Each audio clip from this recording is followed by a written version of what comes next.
Thank you so much.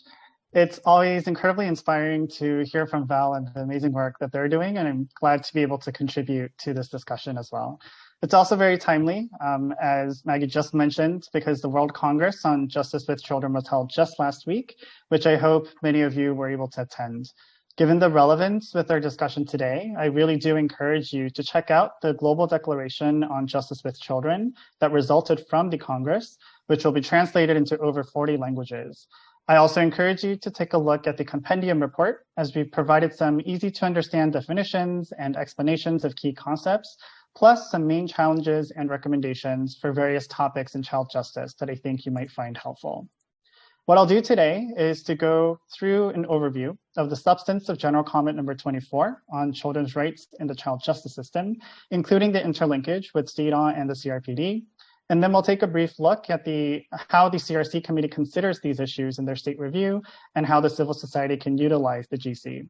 Val already gave a great overview of the GC, so I'll try to focus on areas she didn't completely cover. And I should preface this by saying that my presentation is really based on my own reading and understanding of the GC and its development process. And I know we have amazing experts here with us today. So if any participant has any further insights to share, I encourage you to do so during the open forum for the benefit of everyone here. And I'll try my best to speak slowly for our wonderful sign language interpreters, but if I do speak too quickly, please do let me know. Next slide, please.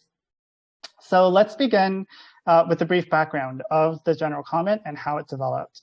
As Val indicated, GCs are authoritative interpretations of the CRC by the CRC Committee, which provides guidance to states on how to appropriately implement the relevant articles of the convention.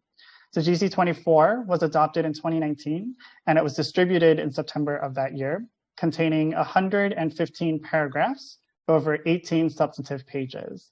Its main objectives are on the slide here, though the actual text in the GC is a bit more specific than that. The really interesting point about this GC, and as Val mentioned, is that it replaces GC 10 from 2007.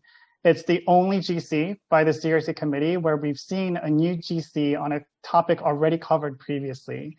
There was a different GC that was subsequently revised, but it hadn't replaced the former GC, like GC 24. There had been repeated requests to update GC 10, given the increasing vulnerability faced by children in conflict with the law. And the committee indicated that the new GC was designed to reflect developments in the fields based on new international and regional standards, new knowledge of child and adolescent development, and reinforced evidence on effective practices. The committee was especially interested in the minimum age of criminal responsibility and the age of deprivation of liberty, the application of the child justice system, and legal and other appropriate assistance, among others. But as I'll explain later, I would still recommend reviewing GC10 for your own reference, because it still does contain some important elements that were excluded from GC24. To give you a very brief explanation about the development process of GC24, a draft of the GC was made available for comment from early November 2018 to January 2019, where the CRC Committee received at least 66 submissions by states, civil society, academic institutions, and UN agencies. The final GC that we have now today is quite different, actually, from the draft version, especially in terms of the terminology used, which I'll speak about later. And the initial draft had also followed a similar structure to GC10 and was longer, but the final version was restructured and also simplified to enable a better emphasis on and understanding of important concepts, which really facilitates the utilization of the GC by different stakeholders. Next slide, please. It's important here for us to understand that this GC does not cover the wide breadth of access to justice for children, but is rather limited in scope. Val already spoke about this a little bit, but let me re-emphasize it again in a summarized manner to better set the stage for the rest of this presentation. So first, we need to note again, that this GC is really only focused on children alleged as accused of or recognized as having infringed criminal law, which is the exact term that was used in the CRC itself. This current GC doesn't use the term children in conflict with the law, as it had done in GC 10 and in the draft revision, but the term does continue to be used by the committee in its concluding observations, so I will use it in this presentation as well for ease of reference. Although the GC only focuses on children in conflict with the law, it does briefly acknowledge the existence of international and regional frameworks for the broad range of children in contact with the law, including child victims and witnesses of crime, children in welfare proceedings, and children before administrative tribunals. It should also be noted here that the GC is relevant for judicial, administrative, or other public authorities and processes, as long as criminal charges are involved. The second point here is that the GC is focused on children below the age of 18, though it does slightly discuss youth above this age, such as protections for children who reach the age of 18 while still undergoing the legal process or while being deprived of liberty. The third point is that the GC is focused on both prevention and response for children both below and above the minimum age of criminal responsibility. Specifically for children above the minimum age, it covers the entire legal process from the moment the child comes into contact with the justice system, normally with the police, and all the way into appeal. Fourth point is that although the GC refers to various articles in the CRC, it mainly focuses on Articles 37 and 40.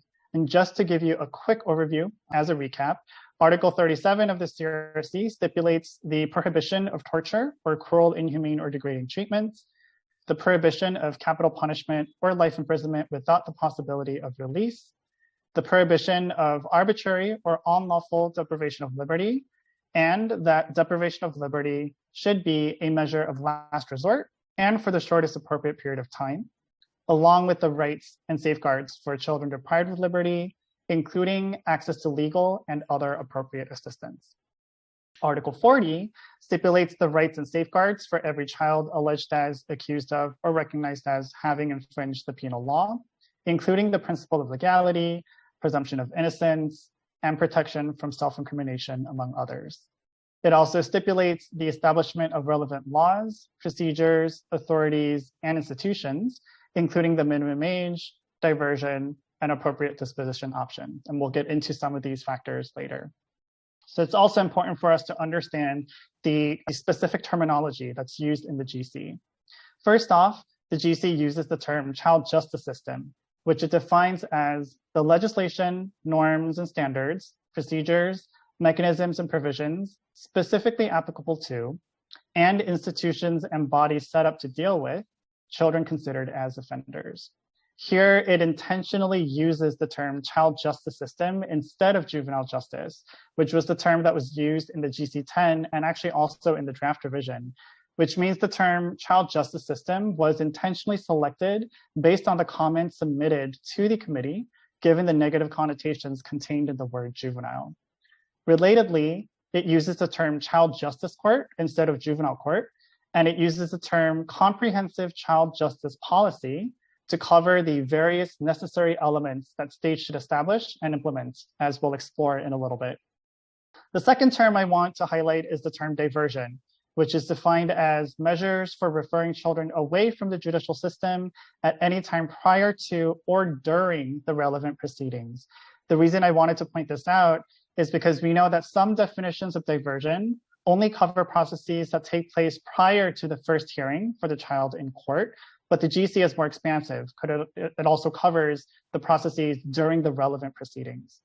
Third, pretrial detention is defined as detention from the moment of the arrest to the stage of the disposition or sentence, including detention throughout the trial. I point this one out because I've seen a lot of confusion with the word pretrial. This form of detention doesn't only refer to detention before a trial begins, but actually covers detention during trial as well, until a final disposition and sentence has been issued for that child. And finally, there are also other terms that are defined in the GC, which include appropriate adult, deprivation of liberty, minimum age of criminal responsibility, and restorative justice. Another aspect of the GC I wanted to point out is that it does make reference to documents beside the CRC. So for example, it makes brief reference to other human rights treaties and customary international law, including the ICCPR and the Convention Against Torture, but it doesn't specifically refer to CEDAW or the CRPD. It also mentions resolutions by the Human Rights Council and the Security Council, as well as other international standards, such as the 2014 UN Model Strategies and Practical Measures on the Elimination of Violence Against Children in the field of crime prevention and criminal justice. And finally, it makes brief reference to the global study on children deprived of liberty, but it's based on the brief report that was submitted to the UN General Assembly in July 2019, rather than the full study that was published after the GC was distributed. So moving on to the actual substance of the general comments. Given the time limit, I'm only going to cover some of the main points, but I'd be happy to discuss further later in the open forum. From a general perspective, the GC encourages states to take progressive steps rather than retrogressive steps, and to sustain any of their protective frameworks and procedures if they are more protective than what's provided in the GC. This is important because we have been seeing a backsliding in safeguards for children in conflict with the law around the world. So let me explain some key aspects of the core elements of a comprehensive child justice policy as provided in the GC. The first section deals with the prevention of child offending, including early intervention for children below the minimum age, which encourages states to focus prevention programs on support for families and children at risk, especially out of school children, and to invest in early childhood care and education for children, including enhancing the parenting capacity. It also encourages states to use evidence-based, child-friendly, and multidisciplinary intervention programs for children under the minimum age who show behaviors that could have been considered an offense if the child was above the minimum age, based on a comprehensive and interdisciplinary assessment of the child's needs in a manner that addresses psychosocial causes of those behaviors and that builds resilience. It also encourages states to decriminalize minor offenses, including status offenses, which are conducts deemed unlawful only when committed by children, like truancy and running away from home, which the committee indicates are often the result of poverty or family violence. The second section deals with interventions for children above the minimum age, which looks at both diversion and measures for children as they actually undergo judicial proceedings if they were not diverted. So with regards to this first category, the GC indicates that states should use diversion as a preferred option in the majority of cases, including for serious offenses, which should be available as early as possible after contact with the justice system and at various stages throughout the process, so not just before the first contact with the court. It also indicates that diversion should only be used when there is compelling evidence that the child committed the alleged offense and when the child freely and voluntarily admits responsibility without intimidation. Children who age out before completing the diversion program or non-custodial measures should be permitted to complete the program rather than being sent to a detention center for adults at the age of 18. Formal court processes should be suspended during the duration of the diversion program, and the case should be closed if completed in a satisfactory manner, with any confidential records not deemed as a criminal record. So the third section deals with age and child justice systems. A considerable amount of focus of the GC is placed on the minimum age of criminal responsibility, and the GC reminds us that this age is the age at the time of the commission of the offense rather than the current age of the person. This is really important because we continue to see a lot of misapplication of the age itself.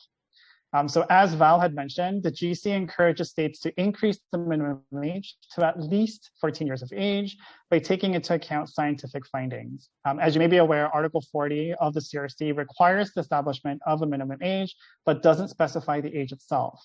The GC here indicates that over 50 states parties raised their minimum age following the ratification of the CRC, with the most common age internationally currently being the age of 14. Here, the committee uses evidence in the fields of child development and neuroscience as a part of the basis for making this recommendation. And the GC indicates that it is good to have a higher minimum age, for example, 15 or 16, because adolescent brains continue to mature even beyond the teenage years, affecting certain kinds of decision-making. The GC also indicates that the minimum age should not be reduced under any circumstance, as we do see conversations like this or proposals like this in the world at the moment. And it strongly encourages states to set a standardized age with no exception for serious offenses or no tiered minimum ages that are based on factors like the sufficient maturity of the child, which often leads to arbitrary and discriminatory practices. And Val had also mentioned this. Finally, the GC indicates that if it is difficult to prove the age of the child, as Val mentioned, then the benefit of doubt should be given to the child. They should not be held criminally responsible. This section also speaks about who the child justice system should be applied to. We also spoke about this earlier in the scope, but it really indicates that cases of all children above the minimum age and below 18 years old should be processed through the child justice system. Children should not be treated or tried as adults, regardless of the type of offense. And children who age out during the trial or sentencing process, among others, should also go through the child justice system. The GC doesn't outright suggest applying the child justice system to all young adults, but it does commend states that do so. And they indicate that this is in line with developmental and neuroscience evidence. So in this section, we actually also see a separate paragraph specifically for children with disabilities, indicating that children with developmental delays or neurodevelopmental disabilities should not be in the child justice system at all, even if they have reached the minimum age. The fourth section of the core elements deals with guarantees for a fair trial. It's mainly an expansion of Article 40 of the CRC, so I'm not going to go through all of this, but let me point out a few interesting points. So first, the GC does indicate that Article 40 provides the minimum standards, but that states should try to observe higher standards. So this is just the very basic minimum that should be provided to children. As a cross-cutting matter, the GC encourages continuous and systematic training for professionals in the child justice system, safeguards against discrimination, especially gender-sensitive attention for girls and children of diverse sexual orientations and gender identities, and accommodations for children with disabilities, including physical access to and other buildings, support for children with psychosocial disabilities, assistance with communication, and the reading of documents, and procedural adjustments for testimonies. The GC falls short of specifically mentioning gender expression and sex characteristics, but I reckon we can reasonably extrapolate to include this given the vulnerabilities faced by intersex children, for example. The specific safeguards listed here, they're on the slide, and I'll talk about a few of them. The principle of legality is the first one that's listed here. Isn't the term that's actually used by the committee or in the convention, but we do use this term often in the legal field. And basically it means that no child shall be held guilty of actions that did not constitute a criminal offense at the time it was committed, and no child shall be punished with a heavier penalty than the one that was applicable at the time of the offense. But the child should be allowed to benefit from subsequent legal amendments that provide for lighter penalties, but not for the heavier penalties. Another point that's listed here is regarding the provision of legal or appropriate assistance. And that point is actually stressed multiple times throughout the GC, which should be provided from the outset of the proceedings, including while being deprived of liberty. The GC also indicates that states should set specific time limits for legal processes that are shorter than that of those for adults, but that still allows for legal safeguards to be fully respected. The GC doesn't provide specific time limits except for pretrial detention, what I'll talk about later. And this is mostly because different legal systems have different processes that are ongoing. So it's kind of hard to have a set time limit for them. In addition, the GC indicates that although parents or legal guardians should be present throughout the proceedings, the judge or competent authority should be able to decide to limit, restrict, or exclude their presence if it is not in the child's best interest for them to be present. I point this one out specifically because we often do see parents encouraging their children to confess to guilt. Thus, I like that the GC actually defines the concept of an appropriate adult early on in the GC to indicate that it may be preferable to have someone other than the parent to be present during the questioning or other procedures. The fifth section speaks about specific measures. So this includes diversion, non-custodial measures, prohibited sanctions like corporal punishment, and other dispositions by child justice courts. It indicates that the maximum penalty for children should be the shortest appropriate period of time, and that the death penalty and life imprisonment without possibility of release should be prohibited as it's listed in the convention itself. Though the CRC's articles do not prohibit life imprisonment as a whole, the committee does strongly recommend the abolishment of all forms of life imprisonment, including indeterminate sentences, as well as mandatory minimum sentences. The sixth section here covers deprivation of liberty for both pretrial detention and post-trial incarceration. There is a lot of really important guidance in this regard. The basic premise is that deprivation of liberty, as we mentioned before, should only be used as a measure of last resort and for the shortest possible period of time. The GC encourages states to fix an age limit below which children may not legally be deprived of their liberty, and it specifically provides an example of the age of 16. Here, the GC provides some specific time limits for children who are detained. So children should be brought before a competent authority within 24 hours to examine the legality of the deprivation of liberty or its continuation. The child should be formally charged and brought to the court for the case to be dealt with within 30 days after the pretrial detention takes place. And there should be a maximum limit for the number of times and durations that hearings can be adjourned, as we often see this happening. The final decision on the charges should be made within 6 months from the initial date of detention, failing which the child should be released. And the state should also set short time limits for the finalization of appeals and reviews to ensure prompt decisions, such as to review the legality of the deprivation of liberty and the challenges to administrative decisions. The GC doesn't provide specific timeframes for that particular one, but it just says short time limits. The GC also provides descriptions about when pretrial detention may be justified and how to ensure proper treatment and conditions for the deprivation of liberty, in addition to absolute prohibitions. An interesting point here that I wanted to point out is that the GC specifically encourages states to ensure that there are no incentives to deprive children of their liberty and no opportunities for corruption. I actually really appreciate this specification, as we've seen horrible examples like the Kids for Cash scandal in the US. The final section of the core elements is about specific issues, including about military courts and state security courts, about children associated with armed forces and groups and in the counterterrorism context, and about customary, indigenous, and non-state forms of justice. The GC ends with 3 additional segments, as you see on the slide.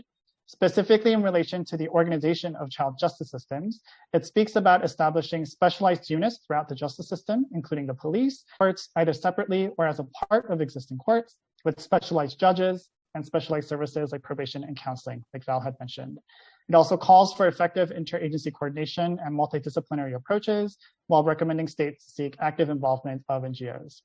So I won't focus too much on this particular element, but I thought it would be helpful for you to know how GC24 differs from GC10.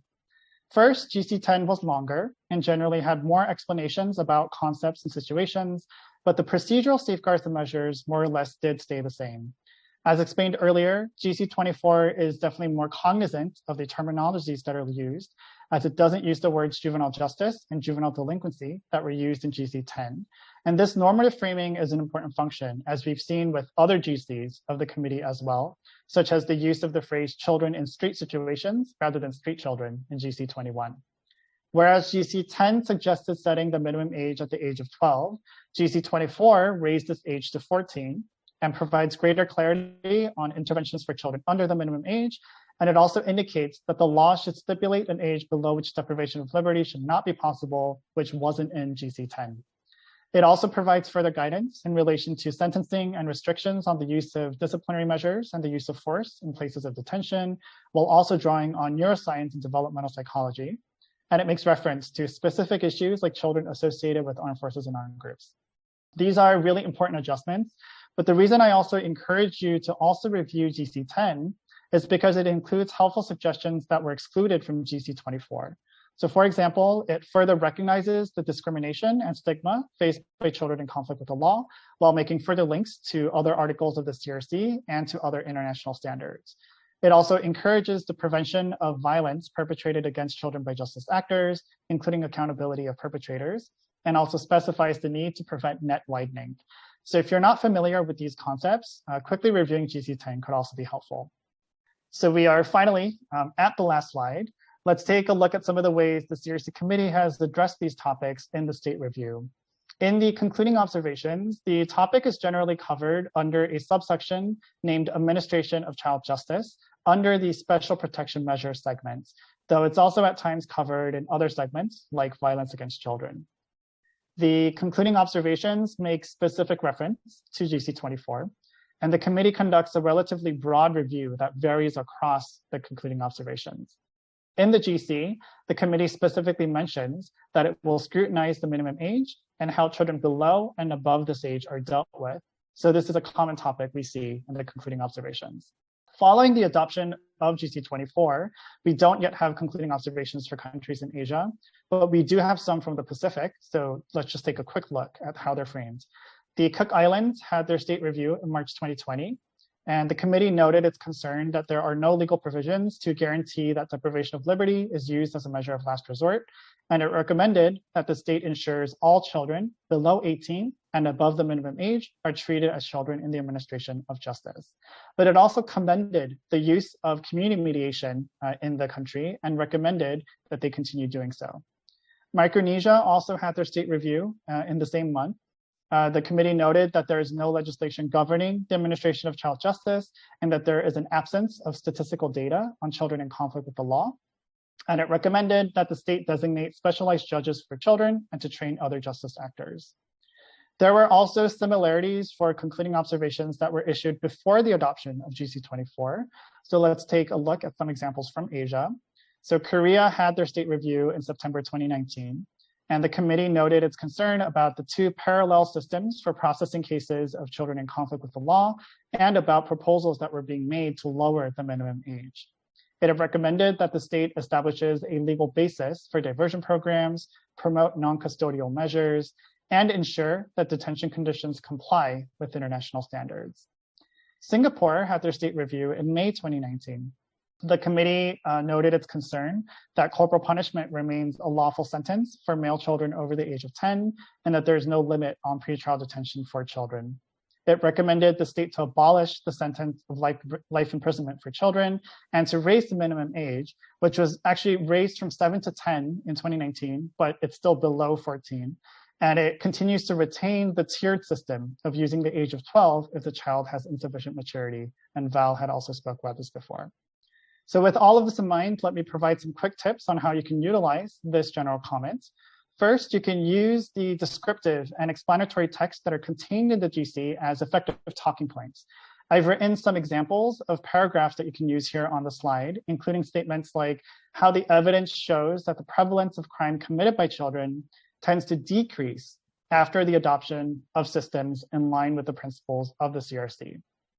Second, you can use all of these substantive suggestions provided in the GC to identify gaps in your own country and use them as a foundational advocacy tool for reform efforts in your local context, coupled with evidence-based research and promising practices. And I think Val gave a really, really great example of how they've been doing that in the context of Pakistan. Third, you can use the GC as guidance for any submissions you make to the CRC committee.